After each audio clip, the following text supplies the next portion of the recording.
আলহামদুলিল্লাহি ওয়া কাফা ওয়াসসালামুন আলা ইবাদিহিল্লাযীনা ইসতাফা আম্মা বা'দ। স্ত্রী স্বামীকে তুমি বলে সম্বোধন করা যাবে কিনা? প্রশ্ন: স্ত্রী স্বামীকে তুমি বলে সম্বোধন করতে পারে কিনা? যদি তুমি বলে সম্বোধন করে তবে এতে কোনো গুনাহ হবে কিনা? আপনি ও তুমির মধ্যে পার্থক্য কি? জবাব: স্ত্রী স্নেহ স্বামীকে তুমি বলে সম্বোধন করতে পারে, তবে আপনি বলে সম্বোধন করা অধিক উত্তম, কারণ তুমি শব্দ দ্বারা স্বভাবতই মায়া মমতা প্রকাশ পায়।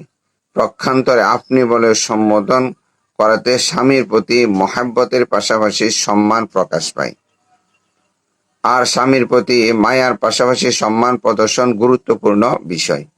হাদিসে বলা হয়েছে, আল্লাহ ব্যতীত কাউকে সিজদা করা বৈধ হলে স্ত্রীকে নির্দেশ দেওয়া হতো নিজ স্বামীকে সিজদা করার জন্য। আপনি ও তুমির মধ্যে পার্থক্য শুধু এতটুকু যে আপনি সর্বদা বড়দের শানে সম্মান প্রদর্শনার্থে ব্যবহার করা হয়, আর তুমি বিশেষত ছোটদের ক্ষেত্রে মায়া মমতা প্রকাশার্থে প্রয়োগ করা হয়, আর বড়দের ক্ষেত্রে কদাচিৎ মায়ার অর্থে ব্যবহার করা হয়। উল্লেখ্য, শব্দের ব্যবহার একান্তই প্রথা ও পরিবেশের উপর নির্ভরশীল। সেই হিসেবে কোনো এলাকা বা পরিবেশে যদি তুমি শব্দটি অসম্মানজনক হয়, তাহলে সেইরূপ পরিবেশে স্ত্রী স্বামীকে আপনি বলে সম্বোধন করবে, তুমি বলতে পারবে না। আর যেই সমাজে তুমি বলেও সম্বোধন করা হয় সম্মানার্থে, ওই সমাজে তুমি বললেও কোনো সমস্যা হবে না।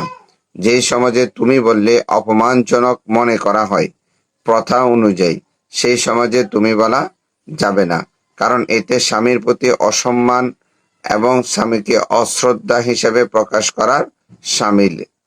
স্ত্রীকে সর্বদাই স্বামীর প্রতি সম্মান প্রদর্শন করতে হবে, স্বামীর অনুগত থাকতে হবে এবং স্বামীর কথা অনুযায়ী জীবনযাপন এবং সেই অনুযায়ী তাকে চলাফেরা করতে হবে।